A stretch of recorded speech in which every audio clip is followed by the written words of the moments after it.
વિકી ચાવડા બેન 2 મિનિટ થોડા દિવસ પહેલા એટલે કે 17/4/2026 રોજ અમરેલી સિવિલ હોસ્પિટલની અંદર જે પાછળ જે અન્નક્ષેત્ર આવેલું છે તે અનુજાતિના યુવાન જે મહેશ પ્રેમજીભાઈ રાઠોડ જે પાછળ જમવા માટે ગયા હતા અને ત્યાંના જે સંચાલક છે ભરતભાઈ ખાલી દાળ ભાત વીધા હતા એ બાબતમાં સામાન્ય માથાકૂટ થઈ હતી અને તેમના સંચાલકો દ્વારા ટોળું કરીને મહેશભાઈને મારવામાં આવ્યા હતા.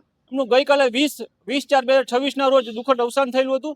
તો સમાજના આગેવાનો ધીરુભાઈ ખીટોલિયા, નરેશભાઈ તેમજ મહેશભાઈ અને સમાજના આગેવાનો રાત્રે બોડી સંખ્યામાં ઉપસ્થિત હતા અને પરિવારની જે ડિમાન્ડ હતી કે જે મારવાવાળા જે વ્યક્તિઓ છે એમની સામે એટ્રોસિટીની કલમ દાખલ થાય તેમજ 302 નો ઉમેરો થાય. તો સતત સમાજના આગેવાનો અને સમાજની જે લોકો હતા એમના સતત મહેનતથી આજે સવારે એસપી સાહેબને મળ્યા અને એસપી સાહેબે ખાતરી આપી હતી કે આમની સામે હું 302 નો ઉમેરો કરી દઉં છું.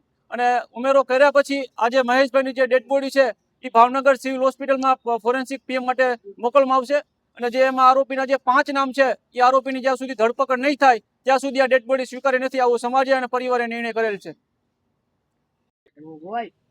17 તારીખના રોજ અમરેલી સિવિલ હોસ્પિટલની અંદર જે જમવાનું આપે અને એના સાગરીતો દ્વારા જે અનુસૂચિત જાતિ સમાજના એક છોકરાને ઢોરમાર મારી હાથ ભાંગી નાખવામાં આવેલ હતો.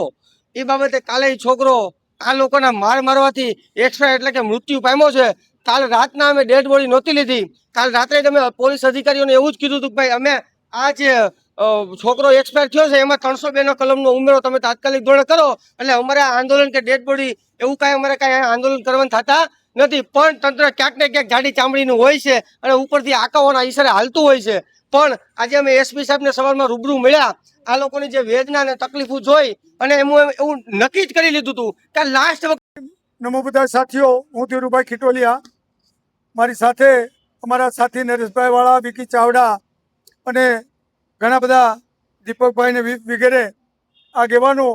મેં કાલના આમ તો આ છોકરાએ મને ફોન કરેલો અને મેં એની ખબર કાઢવા માટે જ સમય મળતા અમે રાત આવેલા અને આવતા આ છોકરો આપણી વચ્ચે નહોતો.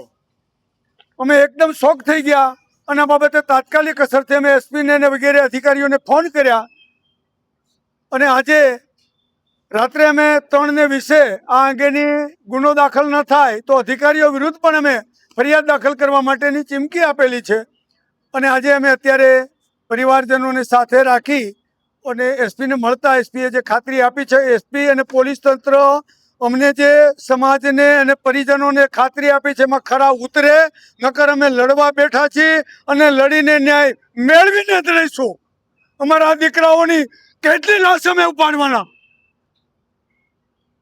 માટે સમાજને વિનંતી છે કે જ્યાં હોય ત્યાંથી આ પરિવારને ન્યાય અપાવવા માટે અમરેલી સિવિલ ભરી દો. જય સંવિધાન.